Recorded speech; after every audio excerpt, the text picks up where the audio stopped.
Welcome to Shield Maidens, Women of the Norse World, the podcast that celebrates the remarkable women of the Viking Age.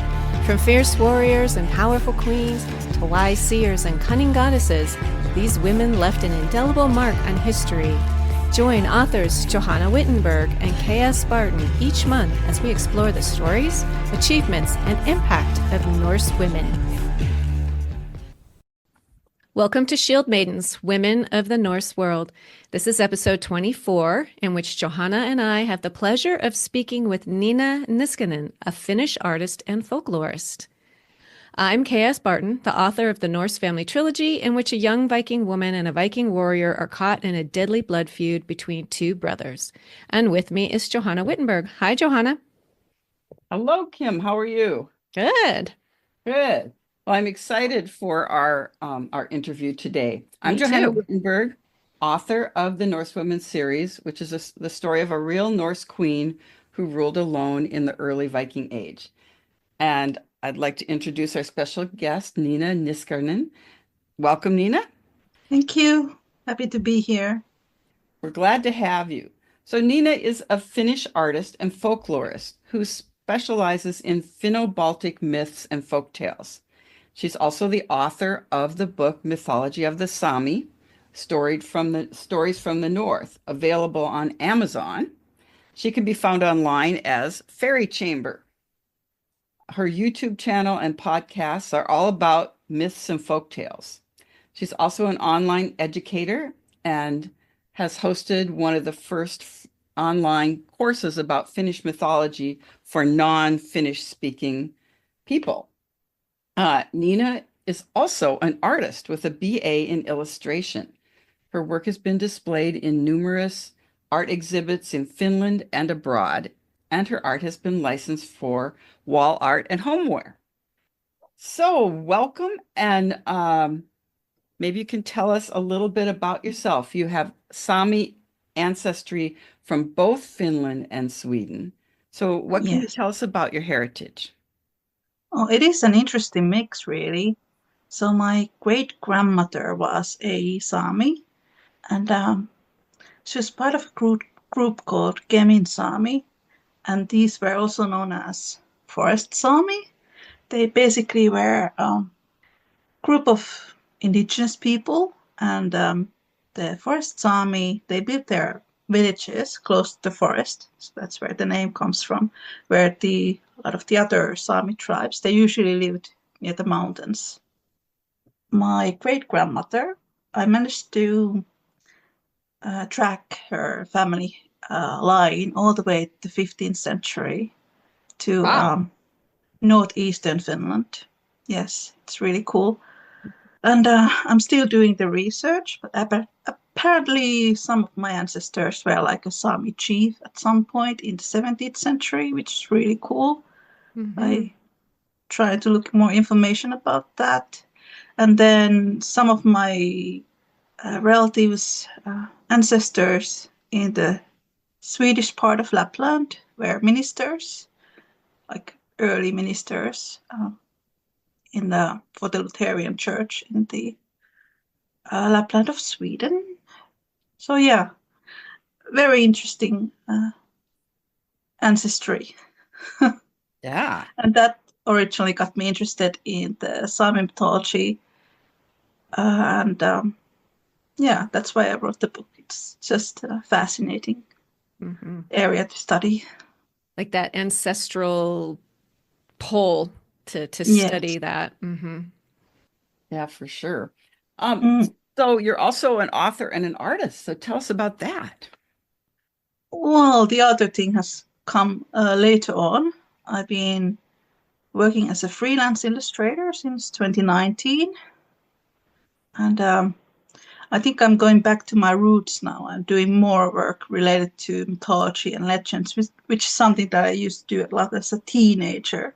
So going back to painting fantasy art and stuff like that. It's really nice. And back when I was in the university, I still remember one of my teachers speaking how if you don't like to work for authors, you can always write your own books. So that's what I've been doing. Excellent. Yeah, we can relate. Mhm. Mm. So you mentioned fantasy art. You want to tell the listeners a little bit about like some of your art, the fantasy part, the folklore, anything like in case somebody's really interested to go out and look you up to Mm. see what kind of stuff you're illustrating. Well, yeah, so like for example, my Sami book, a lot of the illustrations that I did, I tried to incorporate some of the elements from the culture.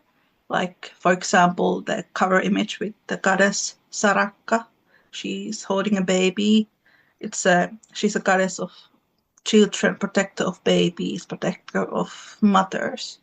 And I used a lot of the traditional Sami patterns when I painted the cradle and all the like colors that they use.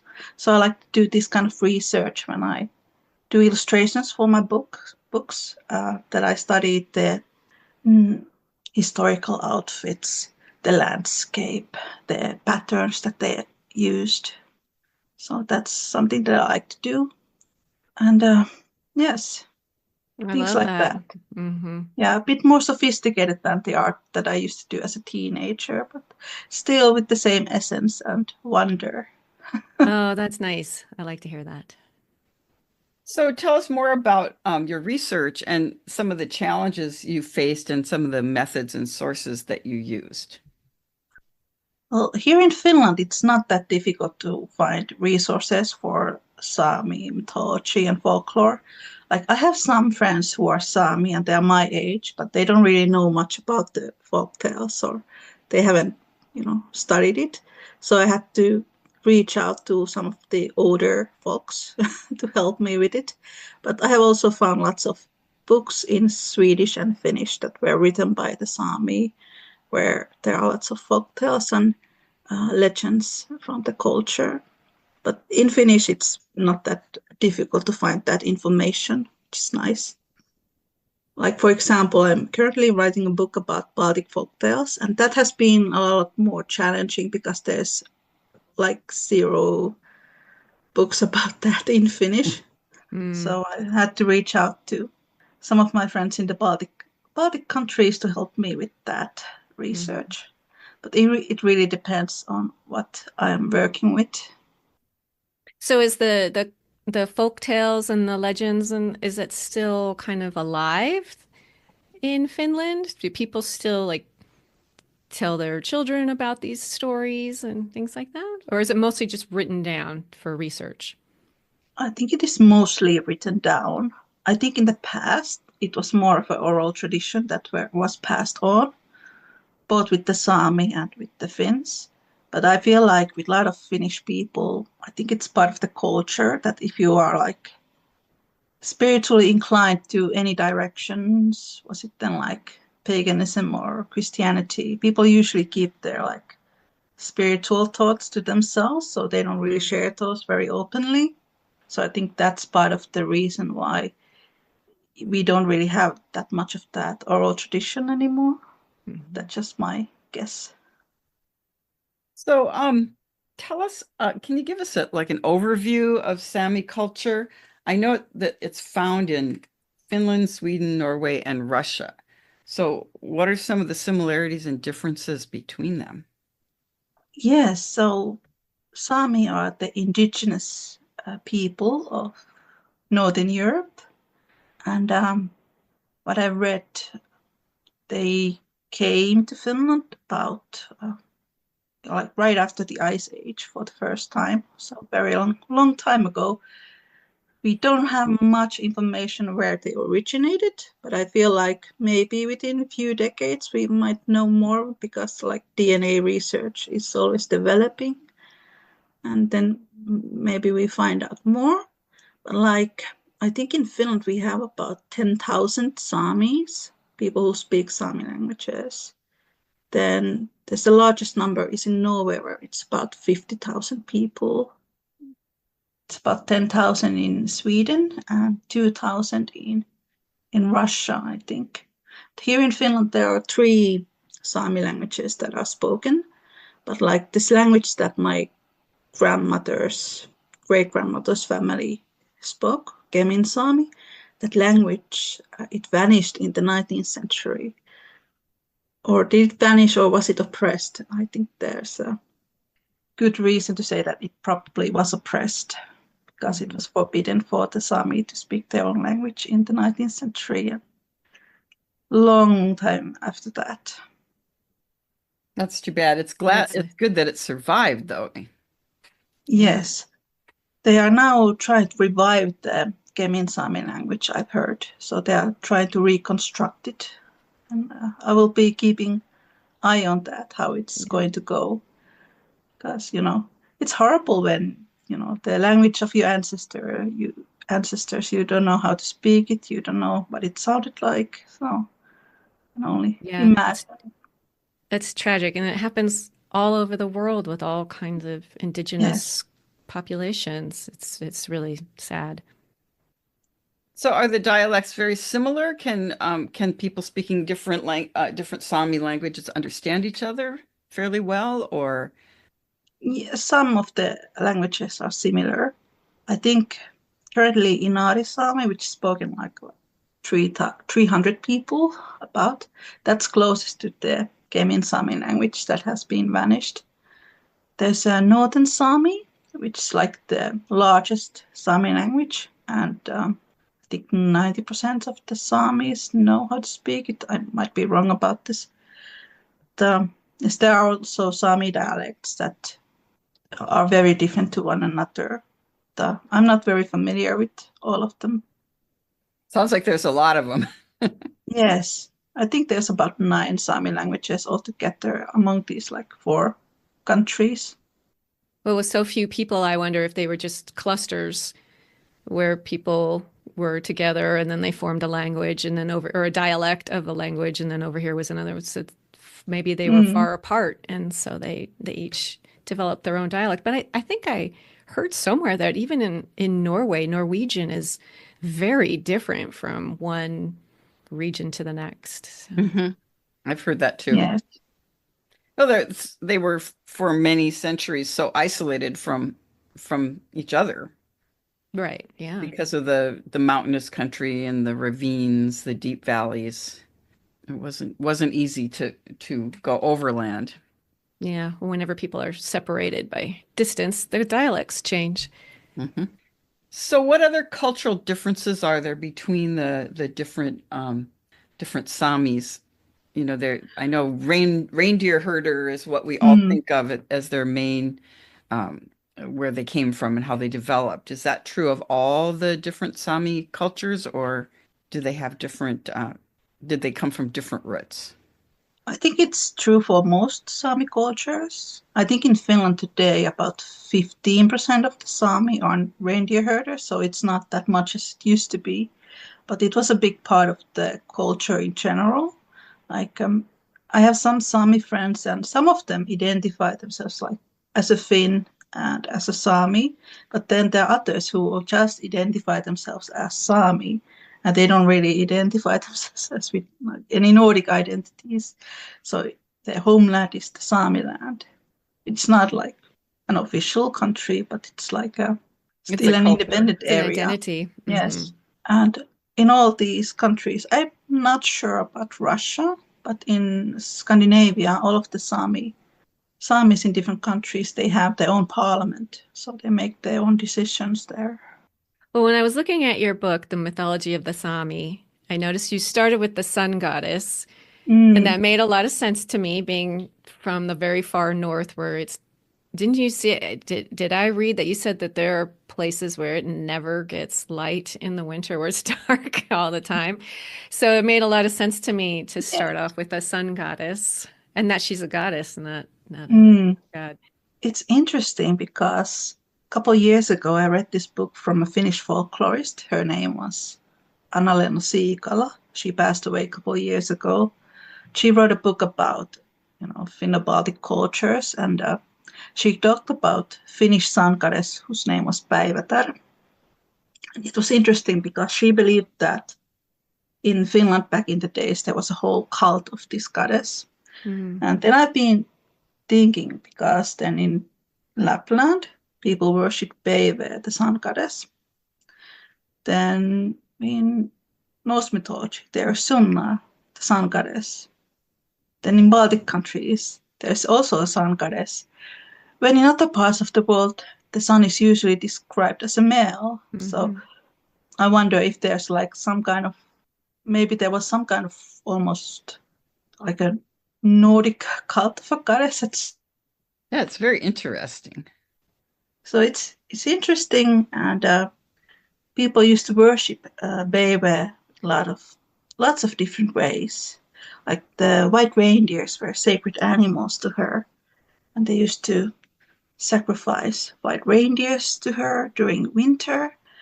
And then I thought it was quite interesting that during the winter time, people believed that, oh, sun is gone, sun must be sick, or is she dead?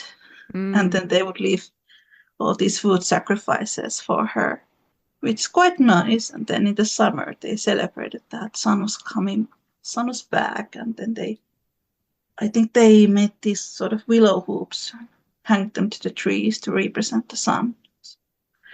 Oh, that's neat. One story that I read was interesting, that during the winter time, when some of the Samis in the community, they would become depressed because of the darkness and Understandable. yes. And then people started to pray for Peve, that Peve would look after these depressed people. So I thought that was really lovely. That's neat. Yes. I'm quite inclined to believe that there was some kind of like Arctic sun cult at some point. No doubt. Oh, yeah. It was across all these different countries, because why else would they all have these stories about the sun goddess? So how do women figure in the mythology and folktales and the culture of the Sami? Since we're Sami, right? Since we're talking about female goddess. Yeah, it's fascinating, because on one hand, I feel like the culture was quite strict with the gender roles, but then there are all these goddesses for different things. So it's quite hard to say what the reality of it was. Like, for example, there was a goddess called Boasokka, which is one of my favorites. She was the goddess of the shaman drum, or the protector of the shaman drum.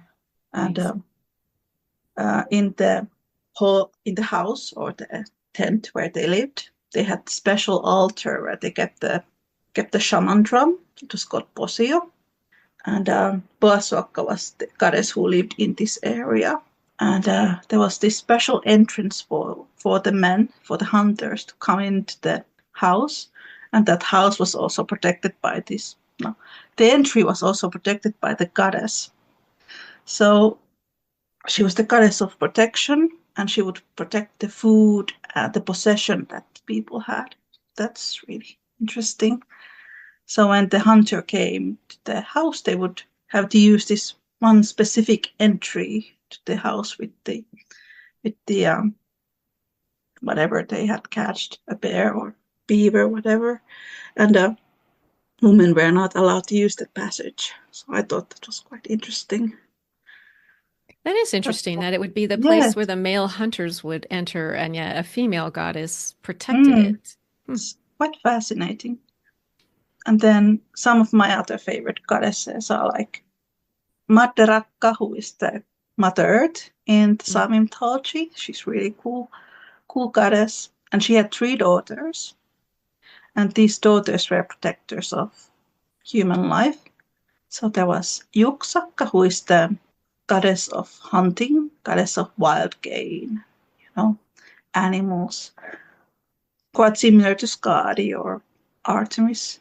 And then there is Sarakka, who was the protector of girls and women, goddess of giving birth, protector of children, babies. Yuksakka was the protector of boys and men. And then there was Uksakka, was the goddess of doors and entries. So she would protect the child when the child was, living at home and moving in the, area of the home and in the yard. But when the child would sort of leave home and then, leave that doors of the home and entryways of the home and start their own family, then uksakka would protect their children then again. So it's quite nice that there are these three goddesses who are just so connected with children and protection of children. So that was really nice. It is nice. I haven't really found anything similar from other myths in other cultures. Maybe closest thing that comes to that is like fairy tales, like Sleeping Beauty and Three Fairy Godmothers or something like that. Mm-hmm. It's really fascinating. That's interesting. You mentioned the doorways and entryways. So are there any special beliefs about doorways and entries and exits in Sami culture? This is just my interpretation. I think it might have something to do with shamanism. Okay. Because when I think about the worldview of the Sami, there's a very close connection with the underworld, the subconsciousness, the nighttime world. So when the shaman would enter into trance, they would travel to the underworld, literally, metaphysically. Mm-hmm. And I think that might have something to do with the gateways and the doors and the meaning behind them. Yes, maybe. So in the Sami worldview or mythology, also in Finnish mythology, there are these three levels of the world.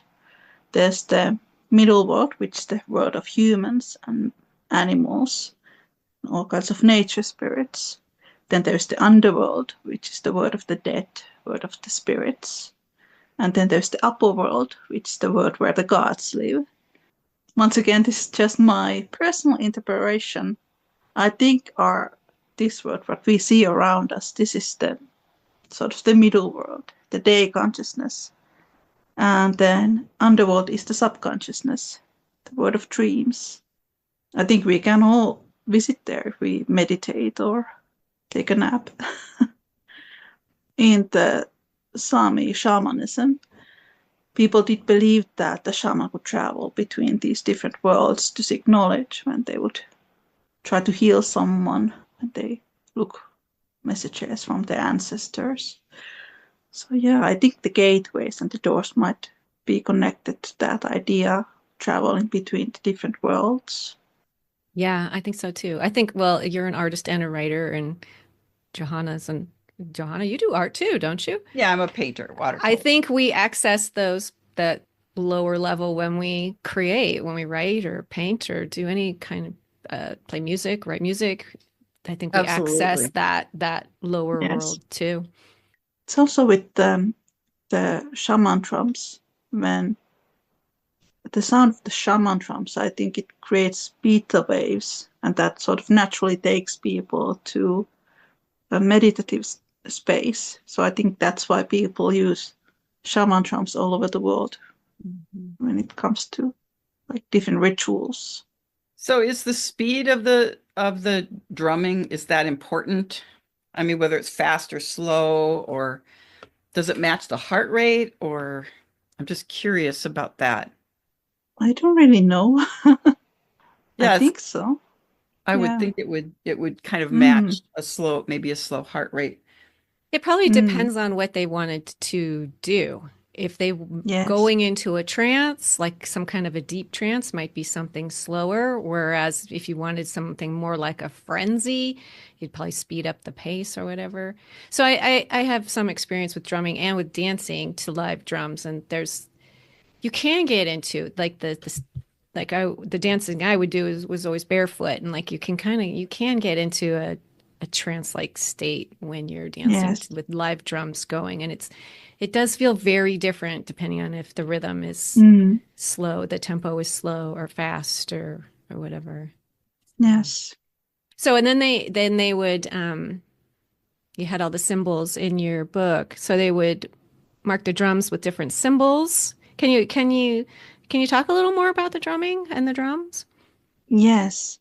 So the Sami shaman drums, I think they're quite unique because they might be the only culture where they paint symbols to their drums.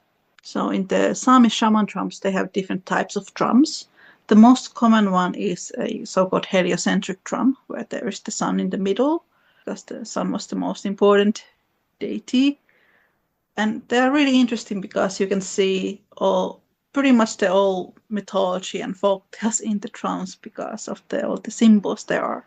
So often these drums would include pictures of reindeer, the bears, their houses, and the three sister goddesses that we talked about. They are usually painted to the bottom of the drum, and that's because the Samis believed that these three sister goddesses, they lived underground beneath their house, so they were always protecting the children of the house.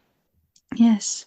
So in my book there is a whole section of these patterns that there are in the drums, but also like something that Samis would decorate their homes with, and different items that they used, their clothing sometimes. Oh, they're beautiful. I really enjoyed looking at Yes, those and thinking about. just Now I lovely. know many Sami drums were destroyed by missionaries, right? And Yes, somehow a few survived, but I guess hundreds of them were burned. yes, it's really sad. So in the 19th century, there were lots of nationalist movements going on in Scandinavian countries. The church did burn tons and tons of shaman drums, and some were burned accidentally. Like there was a big collection in Copenhagen, and the museum burned. So that wasn't because of the church, but just an accident. But anyway, we don't have that many of these old drums left. There are like modern drum makers today who make these traditional Sami shaman drums, but we have very little of the original drums left, which is really sad. I think it was 2006 I read that the Lutheran Church in Finland actually apologized for the Sami about burning the shaman drums. Oh, Little that's too nice. late, but Yeah, Yeah. too late. I think it's nice that they apologized, anyway. At least they recognize what they did was Yeah, wrong. What happened was wrong. yeah. Because, I think especially in Finland, a lot of the Samis, they don't really get the apologize for the things that people have done them in the past. So Mm, I think that was a nice gesture. Mm. absolutely. So do Yeah. people now, are there people not just making the drums? Are there people exploring like the ancient rhythms that the Sami would play? Or were there dances that went with it? Or was it I think just drumming? I think it was mostly drumming, but I think in Norway there is more of a bigger movement on the Sami music and all that than there is in Finland. But I think it's also because there's a much larger Sami population there. But I do know that there are lots of there are Sami heavy metal bands now in Finland. There are Sami rappers. There are also people who combine like the old music with, new music. So there are lots of Sami musicians out there, definitely. So the tradition hasn't really disappeared. It has just evolved with the culture. I'm glad to hear that. I really am. Yeah. Yes, it's really nice. So tell us about some of the folk tales and myths. Do you have a favorite one that you'd like to share with us? Oh, one of my favorites must be the Firefox. That's a story that I already heard as a child. It's a really nice one. I'm not really sure if it's a Sami myth or if it's just a Finnish myth. It comes from northern Finland anyway. So in Finnish, the northern lights are known as revontulet, which comes from the old Finnish word repo, which means a fox. So they are really called foxes' fires. So the story goes that Firefox was this magical giant fox, and the hunters wanted to catch it, and then they would become rich and wealthy. It was like a phoenix bird of all the foxes, that there could only be one firefox at a time. But of course, nobody could ever catch it, it was too fast. So the story goes that when the firefox runs in the snowy hills, it first sparkles and it creates all the northern lights. Oh. And this myth is half based on reality because when it's cold outside and the air is very dry, hair and fur creates electric sparkles. Oh, So yeah. that's there's some bits of truth in that myth. So where I'm from, we do see northern lights sometimes here. But they're usually green, and I've heard that it's because we are close to the sea. I don't know the science behind that, but I've always liked that myth. One of the things that the Samis still do, at least some still do, is that they whistle to the northern lights, because one legend says that when you whistle to them, the northern lights come down from the skies and they chase you. When you whistle at them? Yes, I have tried, but they haven't come down yet. They haven't chased you. Yes. That sounds like Then a I basis wonder for a great story. why they chase us. Maybe they want to catch us and take us to the sky. I don't know. It's a That's fun neat. myth. Yes. And what would happen? Like, is there, and no, I know they chased the firefox to get wealth or something. Was there anything else that could happen to them if they caught would they get wisdom or anything like that? Something like that. You might, learn the language of animals. It depends on the story. Mm-hmm. People just make up new things for that legend. And oh, go ahead. So while we're talking about animals, you mentioned the reindeer, and we know about the reindeer herders. Like how important was the reindeer to the Sami culture and their mythology, or then Yes, tales and things? I think I read that reindeer was tamed by the Sami, like the wild reindeer, already like 900, very long time ago. So it was a big part of the culture. And now when we think about the Sami, we think about them as like nomadic people who follow the reindeers and travel one place to another, which is something that they used to do. I don't think they really do that anymore in Scandinavian countries, maybe in Russia, I think. But back in the days, when they tamed the reindeer, they realized that the reindeer produced more milk and meat when you would, follow the natural cycle of the reindeer. So that's why they became nomadic. They started to follow the reindeers wherever they went. And that's how reindeer became sort of a biggest part of the culture. And people used to eat reindeer as food, and then they used the bones of the reindeer to make, items, and then they used the fur to make clothes. So they really used all the parts of the reindeer. The Sami sort of ritualistic places are called seitas, which are like stone formations. And there were seitas for different things. Like for hunting, there was their own seita, or fishing. And there could be seitas for men and women separately. There were seitas for certain deities, certain gods. So yes, the reindeer had a very significant meaning for people. So I think most of the gods were connected with reindeers and reindeer herding. Like the baby, the sun goddess, people would sacrifice white reindeers for her. Horakallis, who was the god of thunder, he was also god of reindeers, protector of reindeers. There was a wind god called Piekka Almai, who sort of controlled the movements of the wind. And because he could do that, he could control the movements of the reindeer packs. So he was connected with reindeer herding. So a lot of the gods were connected with reindeers. That makes a lot of sense. It does. Yeah. When I think about the differences between Finnish mythology and then the Sami mythology, in the Sami mythology, there are lots of deities connected with hunting and reindeer. Then in Finnish, we do have hunting gods and goddesses, but also goddesses of agriculture and farming, which we cannot find from the Sami mythology. And you were mentioning the Seita, was that what it's called? Yes. There went for the reindeer too? Yes, there was one for the reindeer. So the reindeer Seita would have like a reindeer antler somewhere, and then people would ask the specific god for, help with reindeers or assistance with reindeers. Mm-hmm. And the god of the Seta, whatever god it was, would help them or not. Nice. You could never know.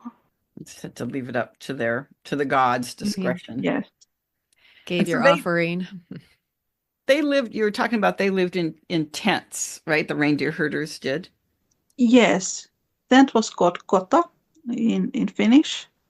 I think some of them also lived in houses, but at least the ones that followed the reindeers, they usually lived in these tents traditionally. And they were made of skin, reindeer skin, is that right? Or hides? I think so, reindeer skin. Yeah, they'd have to be pretty waterproof Yes. and snow. So I know in the Scandinavian sagas, Sami are mentioned quite often as being master magicians, and that kind of goes Yes. back to the Sami shaman.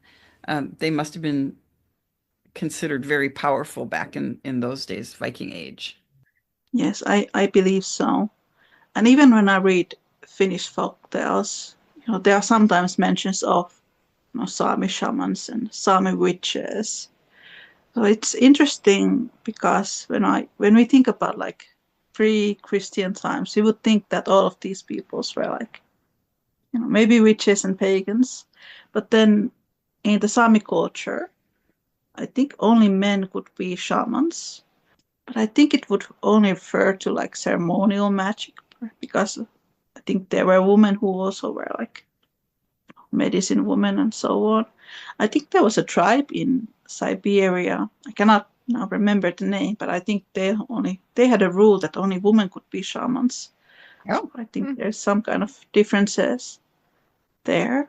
So the Sami shaman was called Noidi, which is in Finnish the witch is called Noita. So it's a similar word. I think it's night in Estonian, something like that. so So it's kind of a universal word. yes, And did the men and the women do the same kind of shamanism, or was it kind of different? Like in the Scandinavian sagas and stuff and mythology, it was like men weren't supposed to do a particular kind of magic. Was it like that in the Sami culture? Or was it I based on think gender? the men were really the. I think men were only could be like official shamans. Then in the Sami culture, I think the women were doing sort of like woman-related magic, connected with giving birth, connected with different transformation of life, things like that. Okay. I haven't found that much information about this, what kind of magic women practiced. I'm sure there was certain practices that were only related with women. Because I do remember reading about that when the child was born, and if the Christian priest would baptize the child, they would wash away the baptism, and then they would do another baptism with the Sami goddess, and it was usually Saraka, the goddess of protector of girls and giving birth. So they would baptize the children with the Sami goddess. I thought that was pretty cool. Yeah. Yes, I don't know which year that was recorded, but Makes sense. I think the Christianity pretty much came to Lapland in the 19th century and in the 18th century, but it was pretty slow progress there to I'm sure it convert was. people. Yes, That's some it's the challenging. same in Finland because I read that, for example, when we have like Kekri celebration, which is like Finnish version of Samain Halloween. In the 19th century, if somebody celebrated Kekri, they had to do that in secret because then they would get fines from the church. Yes. Oh my goodness. Yeah. So I did know the that shamans do any shape shifting, or Oh, did yeah. they go into trances and shapeshift, or did they put on hides or furs or anything and do that kind of thing? Both. Sometimes the shaman would dress up a certain type of animal. and would, do the shamanistic ritual that way.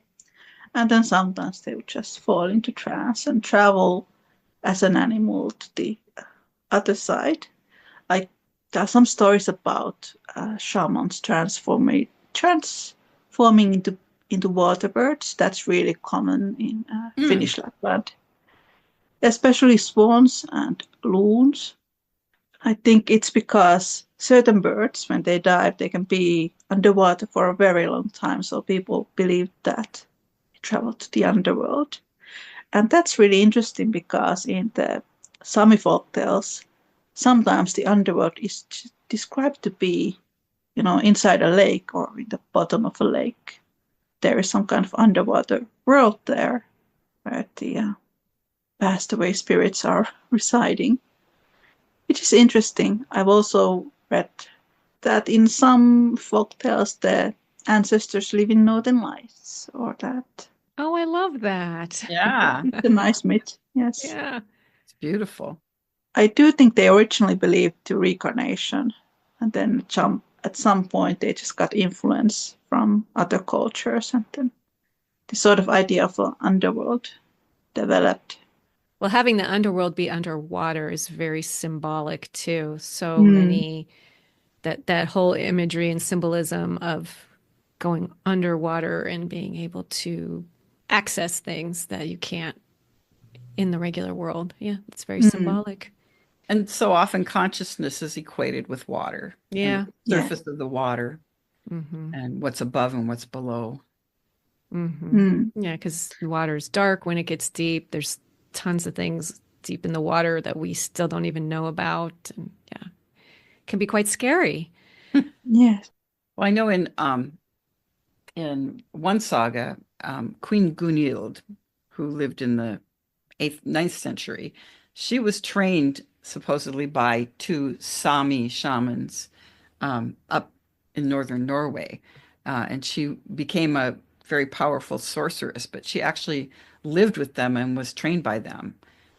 I mean, it's a legend, of course. We don't know that it's true, but and then there's another story about Harold Finehair, who was the king who unified Norway, and he there was a story that a Sami shaman made all the king's food disappear from his table, and they were going to put the a guest who was a Sami. They were going to put him to death. They were going to torture him to make him uh, bring the food back. And Harold Finehair, who was just 10 years old at the time, he helped the guy escape, the Sami escape, and they had to run away and live with the Sami king, who was a sorcerer and who made the food disappear. And he lived with the Sami for a few years until the Sami king told him that it was safe to go home because his father was dead. And he could see all this from a distance. So it's very interesting how those legends of the Sami really weave into the Scandinavian sagas, and Yes. Mm-hmm. they were very respected and feared to a certain degree. And there's also the story of Snæfrid, who was Harold Finehair's one of his wives, and we think that that may be where the story of Snow White originated, because Snæfrid died, and Harold Finehair wouldn't let her body be moved, and so for 3 years, her body did not decay. So that's kind of she had apparently cast some kind of spell over him and over herself. And then finally, his advisors talked him into changing her clothes, and she disintegrated after Hmm. 3 years. So all these are stories about Sami power that's written into the sagas. It's very interesting. Mm-hmm. Uh, Yes. and as far as Scandinavian, the pagan religion and their magic, we don't know for sure how much of it came from the Sami and how much, there's an awful lot of similarities when you read the sagas. Um, Mm, so it's very interesting to see, and some of the gods and goddesses, they're different, but they have some similarities. Mm-hmm. They have the thunder god, Thor, and they have some very powerful goddesses like Freya. Yes. I But a guess we'll lot never of know. but a lot of those elements are in other cultures too. It's to me that's one of the reasons why I love to learn about this stuff is because you see the similarities. Like somebody living in the far north in Finland have some similar traits to their beliefs, their mythologies, their tales. It's somebody a group living in southern Arizona and they've Yeah. never Mm. came into contact and yet they have something like drumming in common or some of the beliefs in underworlds and things like that that are these commonalities is what I love to explore. I like and the differences too, but what I see these things like all these people living in or stuff that was happening in Japan at the same time period that might be something similar, this nature gods and deities that look over the household and things like that. They all have so many similar qualities to them, which is something I just love to learn about. Yes, I think human mind is good at creating certain type of archetypes. Mm-hmm. It doesn't Absolutely. matter where people live; they just create certain archetypes Mm. based on their surroundings. I mean, it makes sense to Mm. have a sun deity and a moon deity because everybody experiences sunlight and moonlight and oh, Yes. and okay, so this is going to be just a little bit like something we talked about earlier, but I don't know, Johanna, did you mention Sleeping Beauty or Nina, did you with the three fairy Oh, it was godmothers? Nina who mentioned it. Yeah, well, I was looking at the your book with is it Comsio? This Comsio. Yes. Comsio and how like different genders we get different symbols put on babies' cradles, and Yes. that made me think of the like the fairy godmothers from Sleeping Oh, Beauty, each giving like a little wish to Sleeping Beauty, like putting was I just looked it up. So a boy got arrows, bows, and a spear, and then the yes. girls got a beak, feet, and wings of a willow grouse. So I thought that was Mm. like to almost like blessings for these children. Yeah, very much. Yes. Yeah, that's true. And don't the And it's the Norns one do that. that in The Norn, yeah, and I think that that's where the three fairy godmothers came from. Was the Norn? The Nornir did come and bless a newborn children. I think that was the origin of that in Sleeping Beauty, and of course, spinning was a very important element of life of every woman's life, and yeah. so it would figure prominently. There's a very nice story about spinning in Finnish mythology. So, in Finnish folklore, the morning light and the evening light is like a weave that is spinned by the moon goddess and the sun goddess, who are siblings. That's Oh, Oh, it's beautiful. I like that's that. very nice story. So in your book, this is a little bit off topic, but kind of not. In your book, you talk a little bit about Frozen and the movie Yeah. Frozen. Oh, right. Yeah, Yeah. and I'd be kind of interested to hear you tell us a little bit about, your take on that movie, on those movies, I should say. And because they Yes. incorporated some Sami culture into it, or tried to. Yes. Frozen 2, I think Disney, they had like a group of Sami consultants to Oh, make the Nothultra tribe to be authentic. So they would have actual Sami consultants there to help to develop the story. So it's pretty authentic when it comes to that. that's So I good to think know.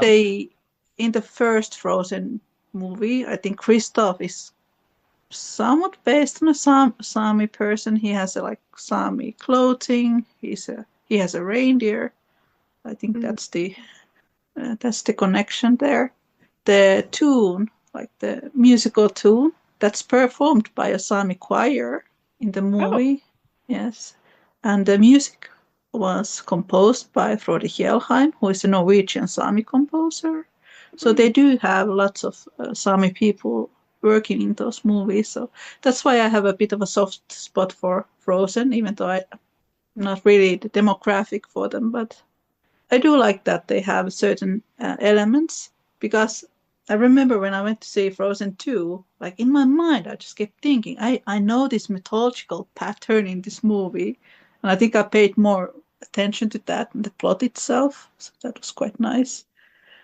So in Frozen 2, the Nordhutra tribe that's based on Sami people. So they worship the sun as their goddess. And they are reindeer herders. And they follow the natural circle of the sun.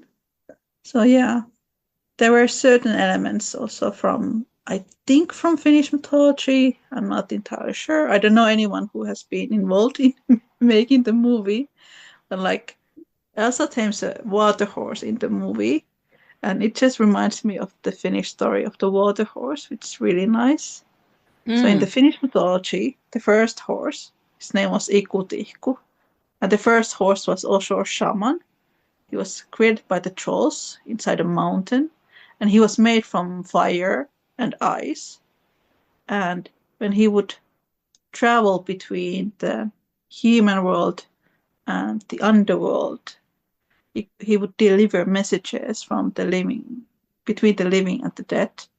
So in the movie, Elsa tames this water horse, and it looks like it's made from ice and water, Oh, and right. it just drips water throughout the whole movie, the animated horse. The Finnish name of the horse, Ikuti, it means eternal dripping water. So I thought Mm. Oh, I love maybe that. the same horse. Yes, Oh, that's I neat. thought I that love that. cool. Yeah. Yes. I have no idea where they got the idea for the horse, but I just kept thinking of that Finnish Hmm. story. It's not even very well known story in Finland. I don't think so. Hmm. But Wow. yes. So later on in Finnish folktales, the trolls, when they made all the other horses, they used this first horse as the model, but they made the rest of the horses from iron, so the horse would not melt in the sun. Yeah. Really funny. Very. Well, now I'm going to have to go back and watch those movies. I've Yeah. seen both of them and I enjoyed both of them, and now I'm like, oh, I need to go watch it with fresh eyes. Yeah, for Yeah. sure. I think I will do that too. Hmm. I think they've done a pretty good job with some of the recent movies with the when they have portrayed like indigenous character. Like I know with Moana they had like I think Polynesian Consultants. Consultant. helpers, consultants to make the movie. So I love that I one mean, too. it's good that they are doing their homework. Hmm. It's good that they're Yes, making the effort for sure. Yeah. yes. I loved Moana too. Yeah, that was very good. Well, I they're love they're Moana. great at plots. I mean, their stories are Yeah. Yeah. wonderful. I loved Coco as well.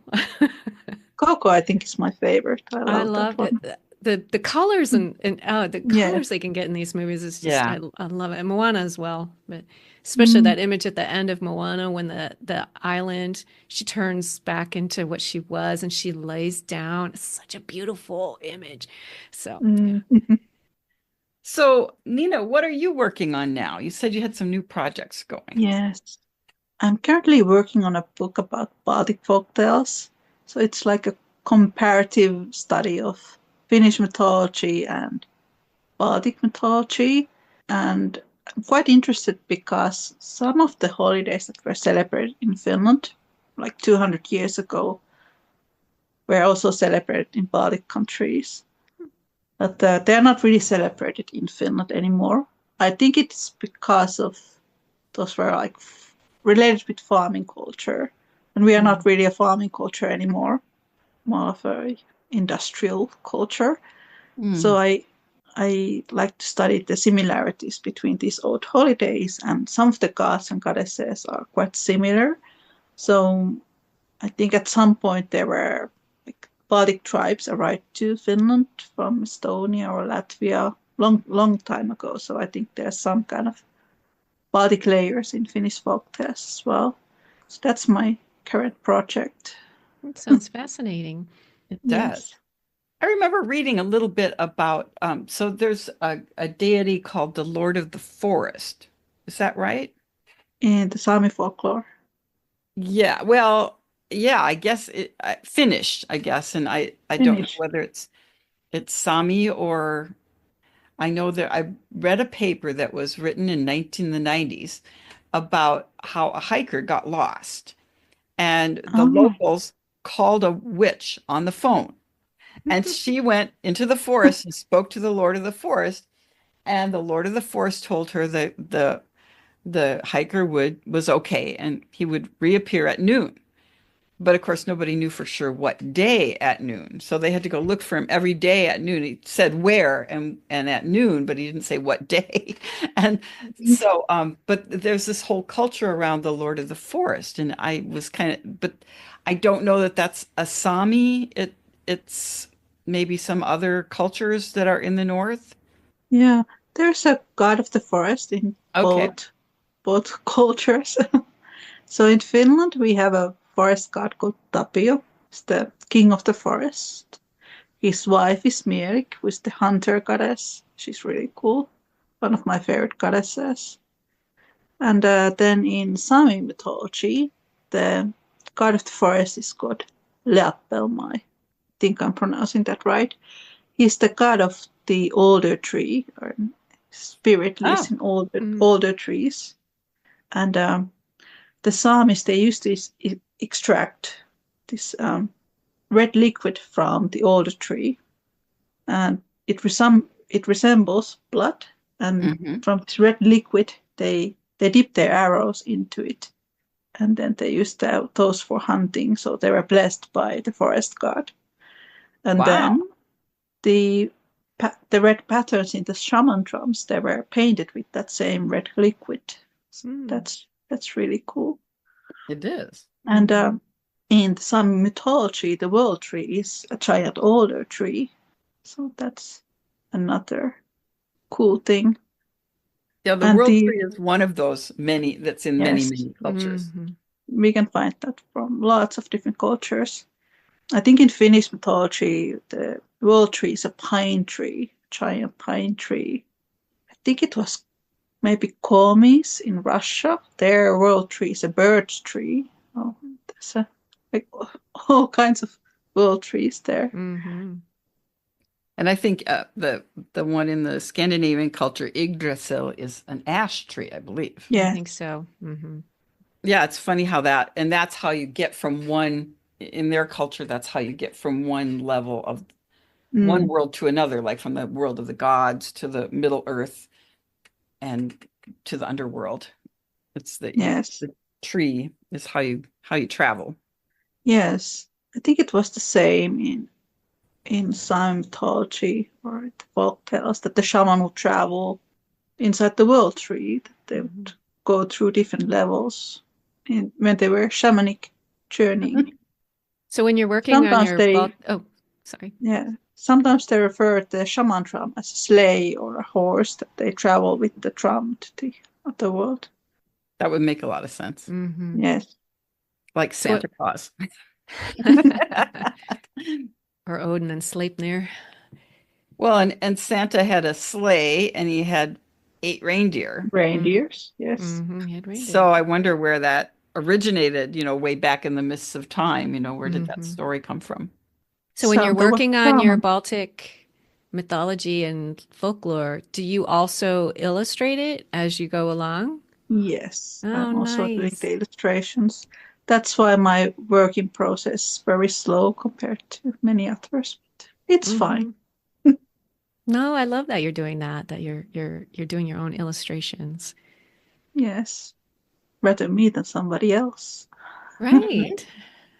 You'll have to keep us updated on your progress. Yes, Do you have a website or if you would you're on Instagram, right? yes. Oh, we could see your My progress. Instagram handle is Fairy Chamber Art, Fairy and my Chamber Art. website is fairychamber.com.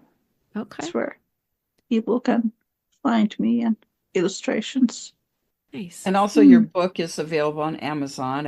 I found it. Yes. It's beautifully illustrated Yeah. Yeah. and it's full of all the symbols. That's something that I really loved about it was all this you've drawn all the Mm.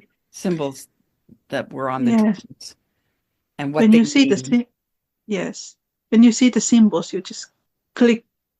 You understand what's going on. A bit like the Egyptians and the hieroglyphs. Yeah, it's a language, really. Yes. Yeah, here Language. in the Southwest, we have there's petroglyphs on rocks that the Native Americans had written, and they're often of like animals and symbols and things too. Another commonality.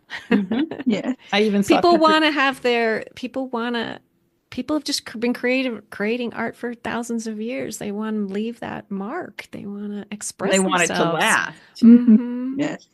Yeah, I even saw petroglyphs in South America when I was traveling in Chile. Oh, sure. Went into the Atacama Desert, and there were petroglyphs that were giant, and as if they could be seen from the air, as if they were intended to be seen from the air, which I thought was very interesting.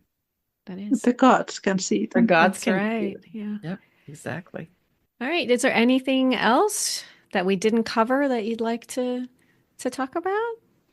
Well, I'm sure there's a million things we didn't talk about. Yeah, no doubt.